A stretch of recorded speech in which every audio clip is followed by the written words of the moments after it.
Trae Waynes has found himself on the IR again as his Bengals time has been star-crossed, and is the Bengals offense too vanilla? We take a look at the All-22. You are Locked On Bengals, your daily Cincinnati Bengals podcast, part of the Locked On Podcast Network, your team every day.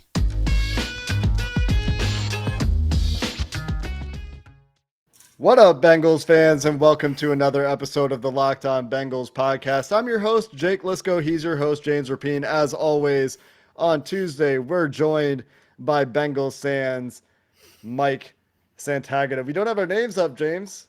I guess we're not going to fix that today. If you're watching on YouTube, we'll put them down in the description. You can find Bengals Sands, Mike Santagata, our film guy, on Twitter at Bengals_Sands. You can find James at James Rapien. You can find me at Jake Liscow, your host of the only daily Cincinnati Bengals podcast. You can find it on YouTube, of course. If you're watching on YouTube, please click the subscribe button. If you're listening on some audio platform somewhere, the easiest way to get this delivered to your device daily is to click that follow button.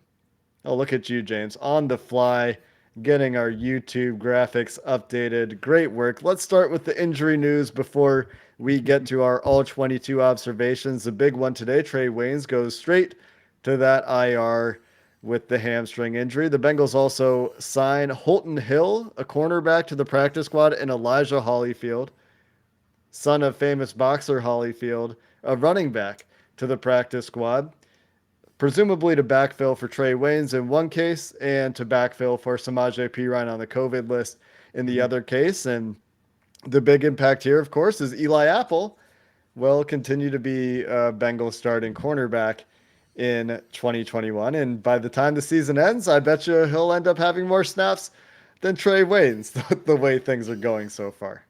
Yeah, it sucks. This sucks. Like, they're spending all this money on Trae Waynes and he can't stay healthy. And look, we talked about it on Tuesday's show. When Lou Anarumo, you could hear in his tone that this was not just a tweak where he was going to be able to play through it. And rather than trying to get him back quicker, they put him on IR. And, hopefully he can come back. So the earliest he's going to be able to come back is week 9 against the Browns when the Bengals return home.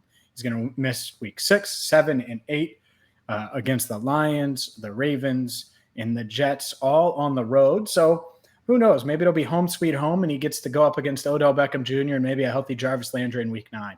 That's our best case, which sucks because he's only played 2 games. The good news, if there is good news, guys, the Bengals are used to playing without him. So they know what it's like without 26, and they can hopefully navigate those waters on defense. I think the other thing, to me anyway, is that Chidobe Awuzie has been their best corner this year. So For at least it's not, cornerback 1, and that was evident. He played a good game against Davante Adams. To me, he looks like an absolute steal of a free agent. When we look back at this free agency class, it might be that Cheeto is the best signing. We'll see. We'll see where we end up. Trey Hendrickson's also been pretty good. Riley Reif has been steady. He's been fine, but I would, for my money, say that the value that Cheeto's provided this team has been quite high, and I'm excited to see where he goes as he's still a young guy. Mike, let's go to the film perspective. You've just finished watching the All-22. Before we get into the offense, where we're going to spend an entire segment talking about the design of this offense, we're going to have Seth Galina from PFF on the show tomorrow to talk about, what can the Bengals do to right the ship, because it seems like he has a lot of ideas, and he's saying pretty much, do an actual Sean McVay offense, not, as he puts it in his terms, the table of contents of the Sean McVay offense, which is a sick burn. But let's talk about Cheeto. You obviously have watched the game. He graded out well for PFF when we talked about it in our instant reaction. I said that I thought he had a great game. Did the All-22 hold up? Did you think that Cheeto had a nice game? Oh yeah, he was good. He was really good.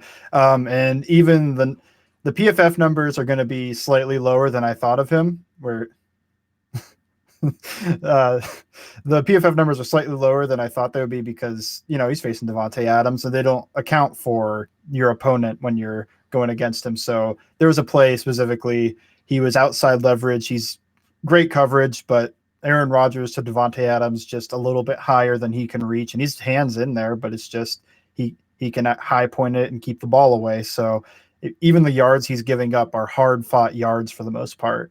You could see the difference when he left for a little bit and they had Eli Apple on him and then Trae Waynes on the goal line play.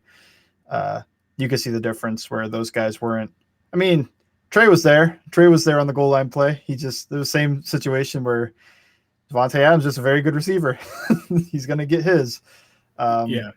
But yeah, Eli Apple, he got beat off the release and Adams is wide open, those type of things where that wasn't happening too much with Uzi. And he even got a pick playing man coverage on against Adams. So a lot to like about it. And then also hard-nosed. He's a grinder. Surprising a little bit because I thought he was going to be good in coverage after watching his film from Dallas.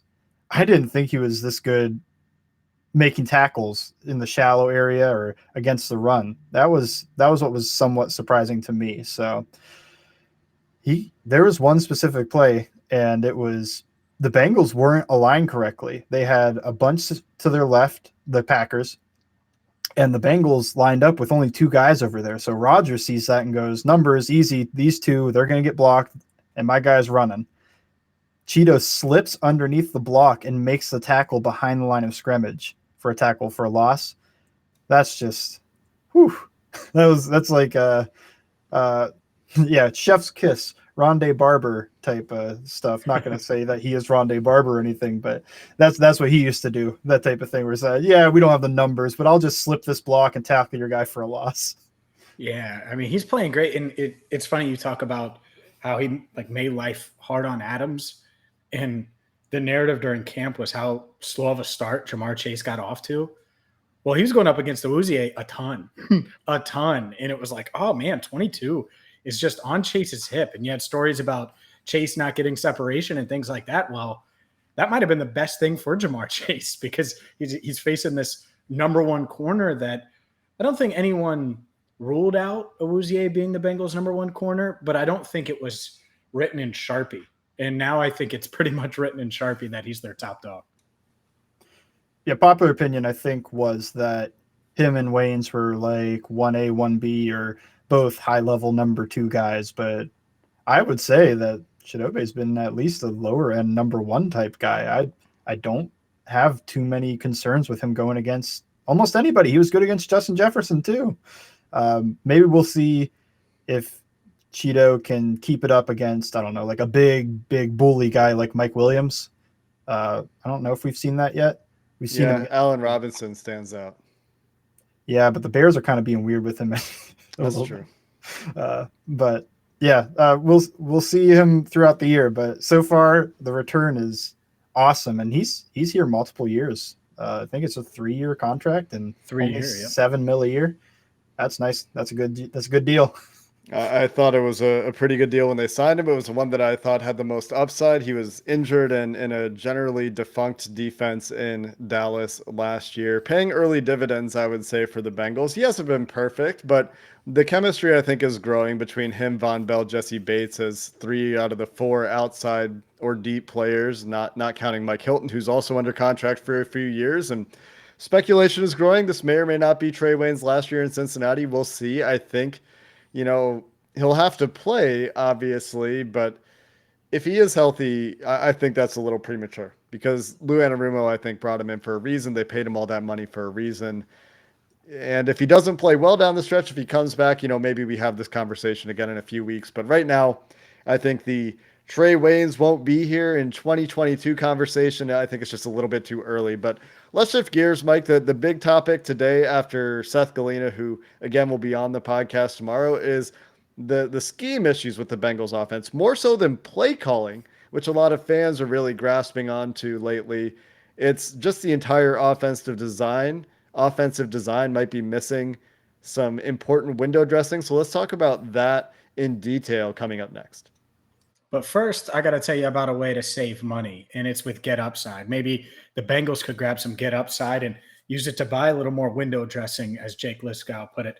Or maybe they could put it towards Trae Waynes' 2022 contract, because that's an expensive one. Either way, you can download the Get Upside app in the App Store or Google Play, and it's simple. Every time you fill up your gas tank, you're going to save money. And it could be up to 25 cents per gallon, which is going to add up, especially if you're filling up a lot and traveling like a lot of people are doing now, that you're not working from home anymore. Like me, I'm going to the stadium every day. Well, I want to save money on gas, and I can do it. And I do it with Get Upside. And right now, if you use promo code touchdown, you're going to save an extra 25 cents on your first fill up. That means up to 50 cents off each gallon on your first fill up. So download the Get Upside app in the App Store or Google Play. Use promo code touchdown to start saving money right now. All right. So Seth Galina writing about the Bengals offense, talking about the Bengals offense on his podcast, Too High. Mike, you and I talking in DMs quite a bit today, going back and forth about several of the plays and a lot of discourse in general in the Twitter world, which, you know, for whatever it's worth, it exists. This is where the discourse is today about the Bengals offensive design. And it really goes back to the there's a few things, right? One of them is, you know, we've talked before, where's the read pass option game? The Bengals have run 3 read pass option throws this year. They've gone really well, but they're not part of this team this year.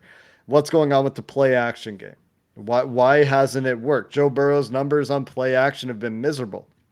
What's going on in empty? Is empty hamstringing this offense? Is it too easy to defend? And it worked to great success against Jacksonville on Thursday Night Football. You turn on the tape against the Packers, a more disciplined defense, and probably a better secondary even without Jair Alexander because they have solid safeties, and there's some very obvious differences. And then the wide zone game, which I think probably looked a little bit different this week with the limitations around Joe Mixon, but hasn't looked like the Sean McVay wide zone that he no longer runs, by the way, with Matthew Stafford arriving in LA. It's missing all the pre-snap motion. And even though, this is a PFF Seth point, even though the Rams aren't running the outside zone as much, the Rams have still run more jet motion on under center plays than the Bengals have this year. So these little pieces are missing.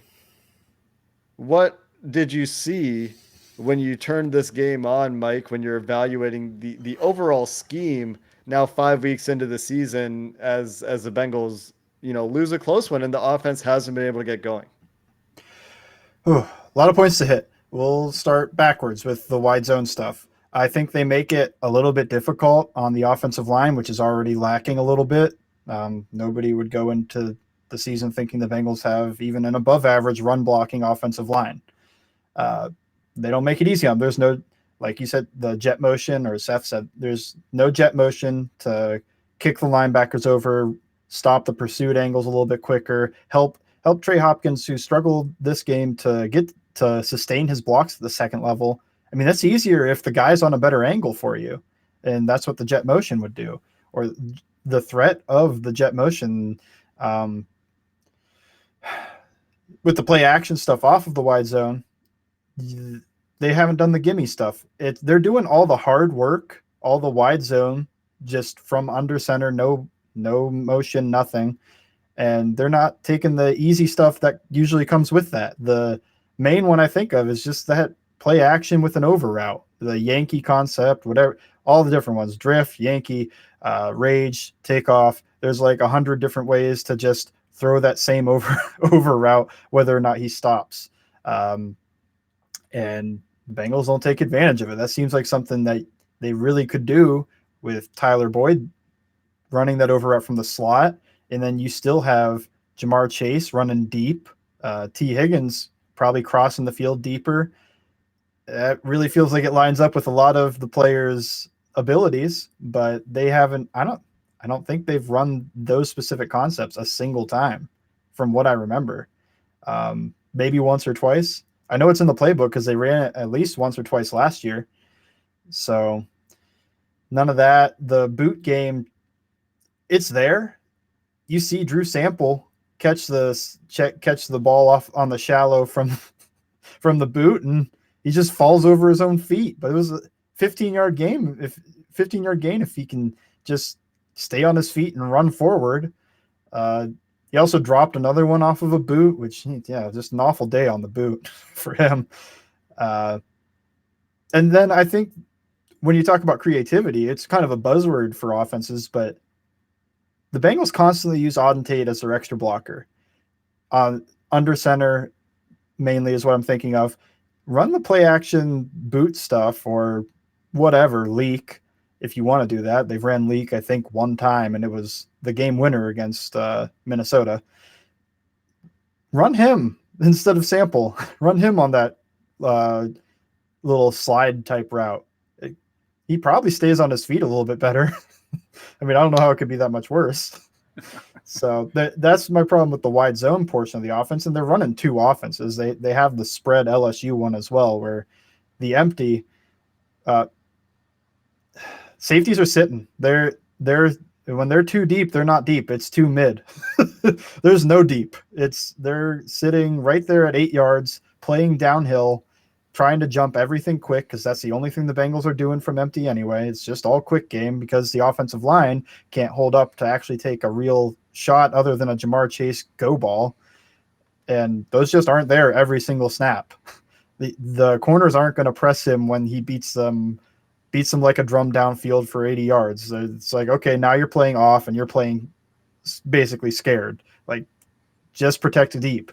So they love Haas juke series, but Burrow didn't throw the seam ball the one time it was open because, again, it's empty and they're not really playing that too conservatively. They're downfield. Seam ball was there. He didn't throw it. He threw the juke route. That was the interception, which he didn't even have the read for the return.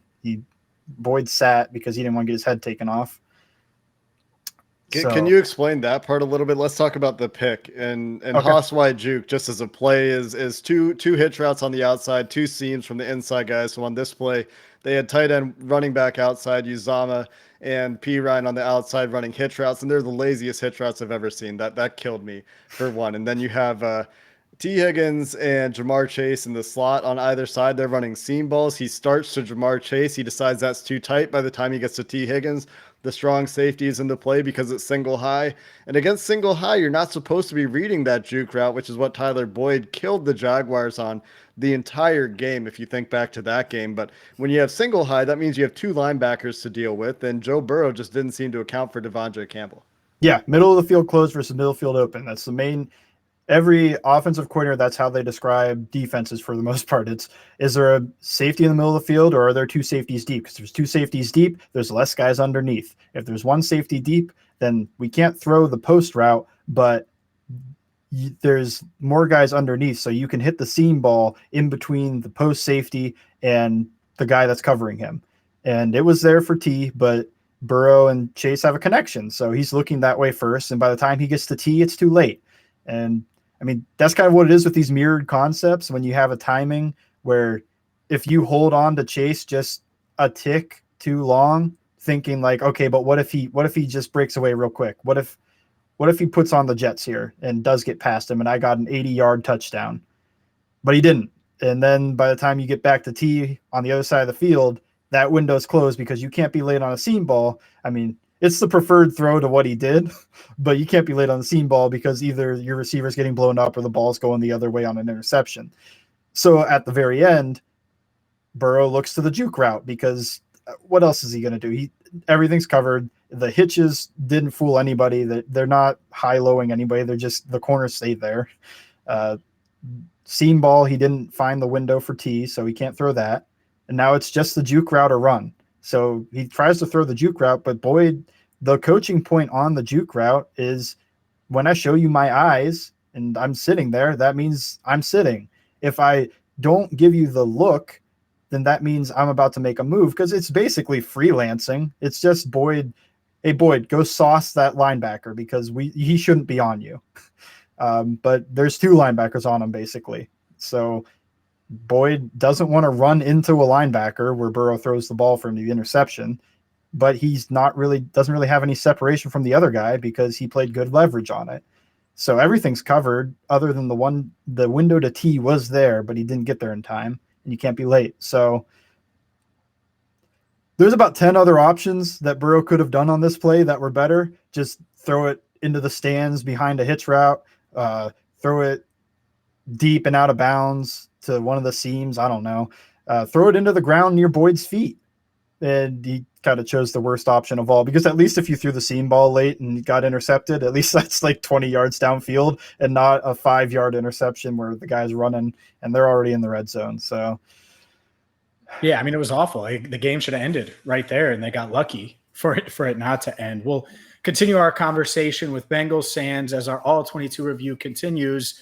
But I got to tell you about Built Bars because, look, let's be honest here. That's what I was dreaming about all segment long, is this Built Bar right here. And the moment we get done with this podcast, I'm going to crush this cookie dough junk Built Bar. And they have 9 delicious flavors, plus the occasional limited time flavor like this one, the cookie dough chunk. And you can check them out at BuiltBar.com. And the best part about Built Bar isn't the fact that they're covered in 100% chocolate or that they're protein packed. It's the low sugar, the low calories, perfect for the macros, perfect for the diet, whether you're looking for just a protein punch post-workout, maybe a midday snack. They have the perfect flavor for you. They taste great. They're going to fit your macros. So go check them out right now. BuiltBar.com. Use promo code LOCK15 and you're going to get 15% off your first order. Again, promo code LOCK15 for 15% off at BuiltBar.com. Well, James, I think Mike and I dominated that last segment, and there's probably still some more offense to talk about. Let me throw this out there to you, James, and then I'll let you take it where you want to go with Mike for the next question, the next topic here. I was talking to Mike in DMs earlier today, and who slid into whose DMs? Who slid into whose DMs? I was going to ask that earlier. I didn't want to interrupt you. It's back and forth, you know. Okay. It's a mutual slip and slide. Okay.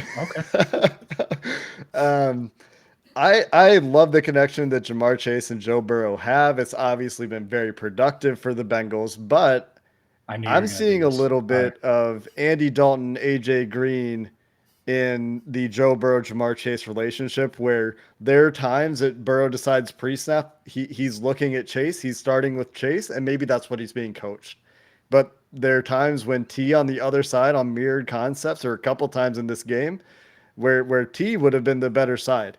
And I think, there's something about the relationship and that connection where he's defaulting to Jamar.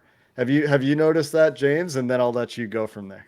Yeah, I mean, I think there's a little bit of that. I also think that Boyd getting double teamed caught the Bengals off guard. I don't think that was a plan. And then as far as T goes, T played bad the other day. I wonder if he's still hurt.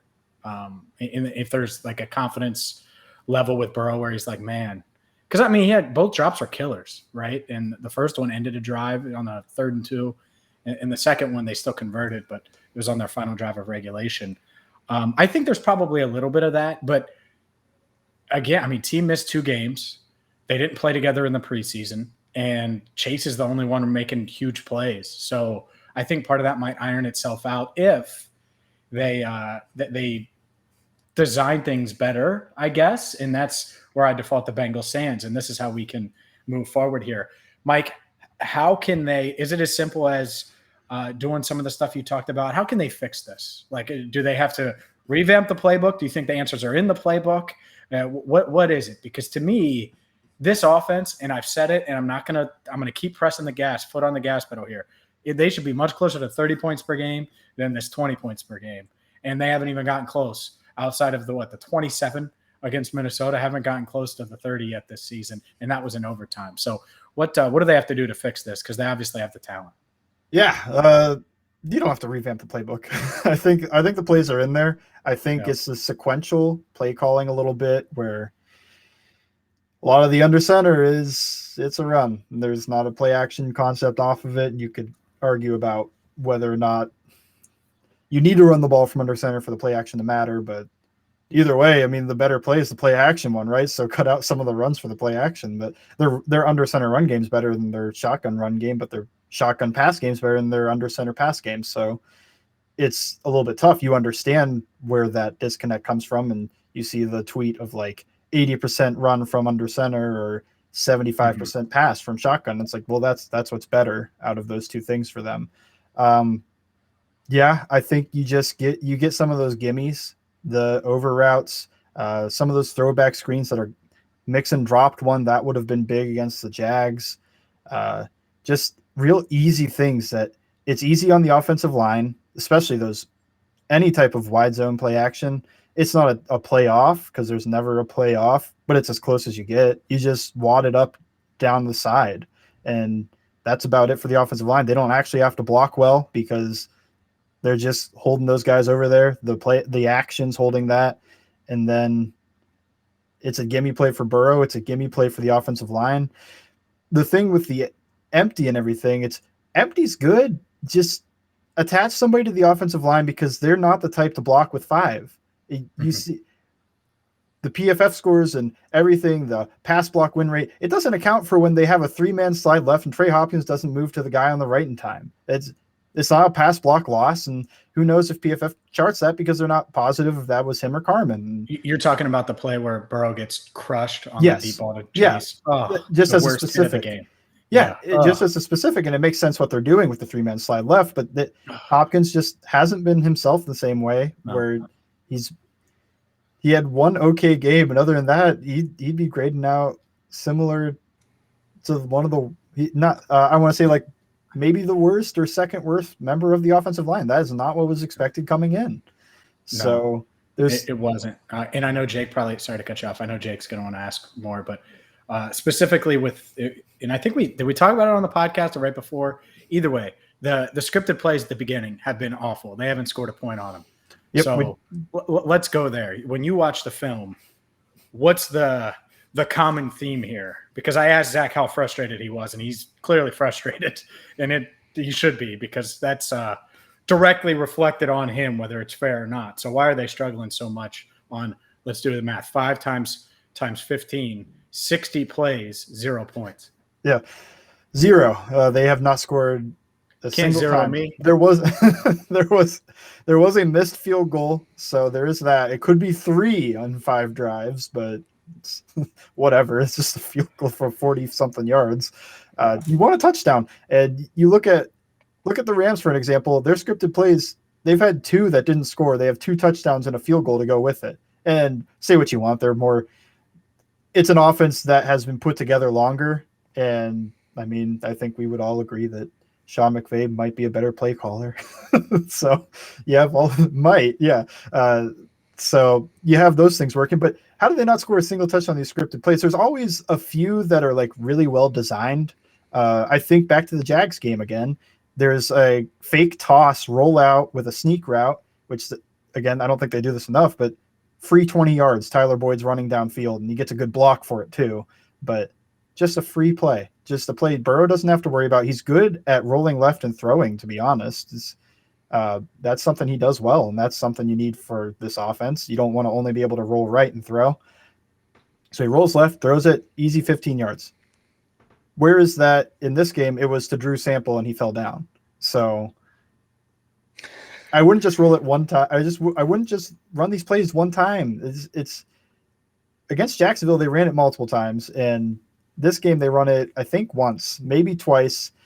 The thing with it is that your slide naked game as a wide zone offense, that's kind of like the butter after the bread. The bread would be the wide zone, and your butter is this slide naked stuff off of it. And Sean McVay loved dressing everything up with jet motion and shifts and condensed sets, and the Bengals don't really do much of that. I think you add that in, they've done it. You think back to Zac Taylor's first year, they were using all those jet motions. This was John Ross on that flea flicker was a jet motion wheel, and people were stealing that design. So he's got the creativity. He's got the stuff in his playbook. I think it's just the offense gets too into the empty stuff because Burrow likes it a lot. I know he likes it a lot, but it's just attach somebody to the line, make their life easier. They can't block those 5 with their 5. So just attach somebody, make the life easier, and then you can take a deep shot. You could run a Mills or a double post concept when they're too high. And think about where those safeties were this week, playing 8 yards flat footed, and you run double post with Boyd and Chase. That's wide open. Either one, just take your pick because the safety isn't going to be able to play over top of that. But they can't because the offensive line can barely hold up for a 3-step drop out of shotgun, let alone a 3-step drop and hitch. So attach somebody, do something to help the protection. I would hate playing in this scheme as an offensive lineman. Getting an empty, having to dual read all the time, all that stuff, that sounds terrible.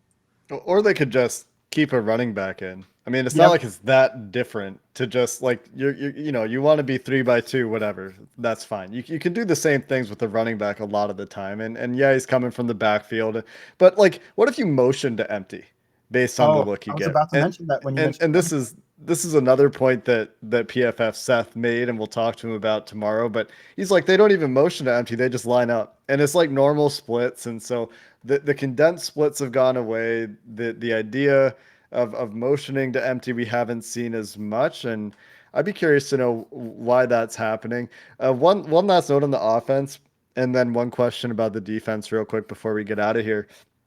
The Jamar Chase comeback where he breaks a tackle and goes for like 20 yards after the catch to start the second half, right before that interception. There's a blown protection there. I don't know if you remember seeing this, Mike. There's Jackson Carman, I think, goes and slides inside to help Trey Hopkins. Riley Reef is watching this linebacker who's covering Pirine, but is showing blitz. His first step is forward. And Dean Lowry, who's the 3 tech on the play, just comes through unblocked. And for some reason, he doesn't just smash Burrow. He kind of leaks outside. He thinks maybe it's a screen is his reaction. Like he kind of like is playing it as if it's a screen so Joe Burrow can get the throwaway. I just thought that was a funny little note just to talk about the issues they've had in getting protection set, generally speaking. Just like communication issues along the offensive line, communication issues between Burrow and the offensive line, or Burrow not seeing things right, or Hopkins not seeing things right. Not sure where the issue is. Maybe it's just reaction time for these guys and them not seeing the hints, but they really have to clean that up. Last thing I want to talk about is pass rush win rate, of all things, for the defense. And I know this is a non sequitur out of left field, but the only guy who was winning consistently for the Bengals with any consistency at all against the Packers was Trey Hendrickson. Sam Hubbard has not really been a factor as a pass rusher this year. Larry Ogunjobi has been very streaky. DJ Reader is a fantastic player, but in terms of like shoot the gap, get a quick sack up the middle, that's not really what they're paying him for. There's some hope, I guess, when Khalid Kareem gets back. Is there anything they can do to try to improve their pass rush? Because their 35% pass rush win rate, I think, is like tied for 5th worst in the NFL or something like that. So it's not really a place where you want to be. Yeah, some of it's the talent they have. They only have one guy that's really the quick. I mean, yeah. Ogunjobi can do it. We've seen it. We've seen Ogunjobi have a first step that just blows by the guard. It's usually not a talented guard, to be honest, but he blows by the guard and he's in the backfield before the quarterback finishes his drop. So we've seen that. And BJ Hill had a game with 2 sacks. So, I mean, there's hope on the interior. But the thing with the interior is that their pass rush win rates never – unless you're Aaron Donald, it's not going to be that high. They're pocket pushers, especially DJ Reader. He just condenses the pocket so the quarterback can't step up, and that's not a win. That's for technically in the pass rush win rate. That's just that's a stalemate, I think, to them. I mean, I could be wrong, but he does a pretty good job of pushing the pocket. Trey Hendrickson doing a great job of being a speed rusher around the edge. I think he has a good power set as well. I mean, I thought he was going to be pretty good. He's kind of been a little bit better than I thought. I think he's been straight up good. Which still not what do you have, 13 and a half sacks? That he never was the 13 and a half, really was the 13 and a half sack guy. That was a really talented defensive line with a really smart defensive coordinator. And this leads me to my next point is that I think Lou is doing some stuff to mitigate this. The reason the defense has been good is because his pressure designs have been good too. And then his disguise is off of the pressure designs. So everything has been working together. There's specifically one play. I'll talk about 2 plays. One is a cover 0, which is a man blitz, nobody deep. They're just sending everyone. They're sending the house. And the Bengals line up with 1 safety deep. They'll double mug that they've been using a little bit. And to me, as just your armchair guy, and I think Rodgers, because he seemed a little surprised, that 1 safety deep is like, oh, they're bluffing. They wouldn't have a safety deep if this was cover 0 because that guy's got to be in man coverage. Then they blitz everybody. And it's like, oh, crap.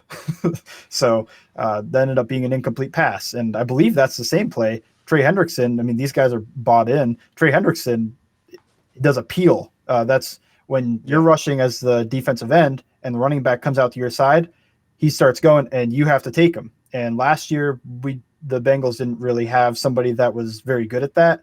I specifically remember Carlos Dunlap just kind of shoving Kareem Hunt and then just standing there while Kareem Hunt scored a touchdown. But Trey Hendrickson stops, picks him up, and runs with him. And so that's gone. The coverage is good. Rodgers has to throw it away because you don't have time to wait for the wheel route to open up against a defensive end or wait for the man coverage to be beaten on these cover zero looks where it works. And on the other side, not just that, but they do a good job of disguising a little bit when they are coming, but they're making it look like they're not coming, blitzing from depth, all those things.